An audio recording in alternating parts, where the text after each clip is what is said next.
জীৱন মৃত্যুৰ সৈতে যুঁজি থকা সেই 8 বছৰীয়া ছোৱালীজনী, যাৰ নাম আছিল জোনালী টলে। যিদিনাখন তাই ওচৰলৈ মই গৈছিলোঁ, সেইদিনাখন তাই এনেদৰে শয্যাগত হৈ চিঞৰি চিঞৰি কান্দি আছিল। তাৰ সেই কান্দনৰ শব্দই মোক বাৰে বাৰে কৈছিল যে তই মোক বচা, তই মোক উদ্ধাৰ কৰ, মই জীয়াই থাকিব বিচাৰোঁ। মই ভবা নাছিলোঁ যে এজনী ছোৱালীক মই এদিন চিকিৎসা কৰি আগুৱাই নিব পাৰিম। তথাপিতো মই চেষ্টা কৰিছিলোঁ তাইক আগুৱাই নিব। মই সিহঁতক কথা দি আহিছিলোঁ যে মই কিবা নহয় কিবা এটা এইবাবে কৰিম। সেইবাবে পুনৰ গ'লোঁ মই 2 দিনৰ পিছত। এনেদৰে তাই মাকৰ কোলাত উঠি ক'ৰবাৰ পৰা আহিছিল। তাই গোটেই জীৱনটোৱে আনৰ ওপৰত নিৰ্ভৰশীল আছিলে। মাকে এনেদৰে লৈ ফুৰে। ঘৰৰ অৱস্থা ইমান ভাল নাছিল। তাইৰ লগত চিকিৎসা কৰোঁতে হেনো সকলোবিলাক শেষ কৰি পেলালে। এতিয়া আশা কেৱল ভগৱানৰ ওপৰতে। তাইৰ মুখখন চাই মই পুনৰবাৰ তাইক চিকিৎসা কৰাৰ সিদ্ধান্ত ল'লোঁ আৰু সেইবাবে গুৱাহাটীলৈ ৰাওনা হ'লোঁ তাইক লৈ।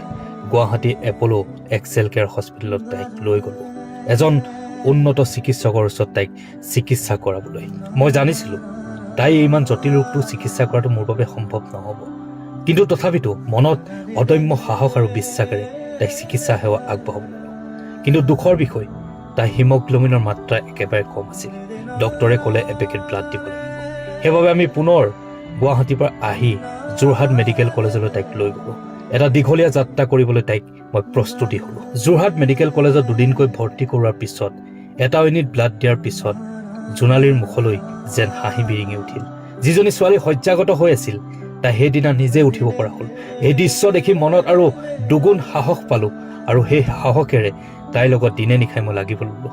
এনেদৰে তাইক থিয় কৰাব ল'লোঁ আৰু তাইক যিমান পাৰোঁ মই মেডিচিন দি থাকিব ল'লোঁ। প্ৰত্যেক দিনাই সিহঁতৰ ঘৰত ঔষধ দিব ল'লোঁ আৰু জোনালীক এদিন হাতত ধৰি খোজ কঢ়াব ল'লোঁ। ডক্টৰে কৈছিল 1.5 মাহৰ পিছত চেকআপত আহিব লাগিব। এই 1.5 মাহৰ ভিতৰতে জোনালীক বিচনাৰ পৰা নিজে উঠিব পৰা কৰিলোঁ, হাতত ধৰি খোজকাঢ়িব পৰা কৰিলোঁ। যিজনী ছোৱালীক চুলেই চিঞৰি উঠিছিল বিষত, সেইজনী ছোৱালী আজি কাৰোবাৰ হাতত ধৰি হ'লেও খোজকাঢ়িব পৰা হ'ল। 1.5 মাহ সম্পূৰ্ণ হ'ল, কিন্তু জোনালী এতিয়াও নিজে নিজৰ ভৰিত থিয় দিব পৰা নাছিলে।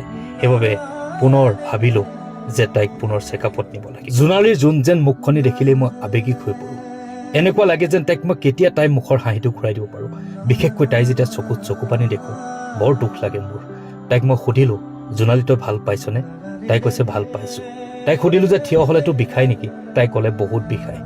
আৰু তাই সেই শব্দকেইটাত যেন মই দিশহাৰা হৈ পৰিলোঁ। সেইবাবে পুনৰ সিদ্ধান্ত ল'লোঁ গুৱাহাটীলৈ যাবলৈ তাইক চেকআপত নিবৰ বাবে। এনেদৰে ৰাতি সাজু হ'লোঁ আৰু ৰাওনা হ'লোঁ গুৱাহাটীৰ সেই এপ'লো এক্সেল কেয়াৰ হস্পিটেল। চিকিৎসকে কোৱা মতে 1.5 মাহে তাইক মেডিচিন খুৱাই থাকিলোঁ। এটা দিনো ক্ষতি হ'বলৈ নিদিলোঁ। নিজৰ ধনেৰে তাইক সকলো চিকিৎসা কৰাই আছিলোঁ। আকৌ এটা চিকিৎসাৰ বাবে এনেদৰে সাজু হৈছিলোঁ। তাই চেকআপ আৰম্ভ হ'ল। ডক্টৰক দেখুৱালোঁ, সকলোবিলাক চালে, ৰিপৰ্টছ আগতকৈ ভাল হ'ল। আকৌ এবাৰ এডভাইচ দিলে যে তাই যদি খোজকাঢ়িব পৰা কৰিবলৈ মন আছে, তেনেহ'লে ফিজিঅ'থেৰাপি লাগিব।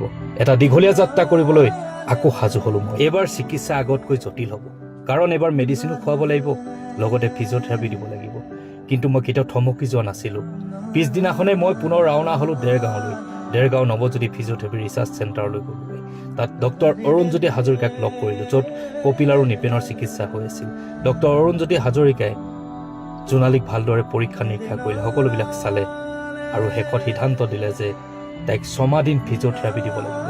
যেন মূৰত সৰকখন ভাঙি পৰিছিল, তথাপিতো কিন্তু মই ক্লান্ত হোৱা নাছিলোঁ। তাই চিকিৎসা আৰম্ভ কৰিবলৈ মই ডক্টৰক ক'লোঁ আৰু সেইমতে ডক্টৰ অৰুণজ্যোতি হাজৰিকাই চিকিৎসা সেইদিনাখনে আৰম্ভণি কৰিলে। নাজানো জোনালীক কিমান দূৰ আগুৱাই নিব পাৰোঁ, কিন্তু এটাই আশা, তাইক দৌৰাব লাগিব, তাই স্কুল যাব লাগিব।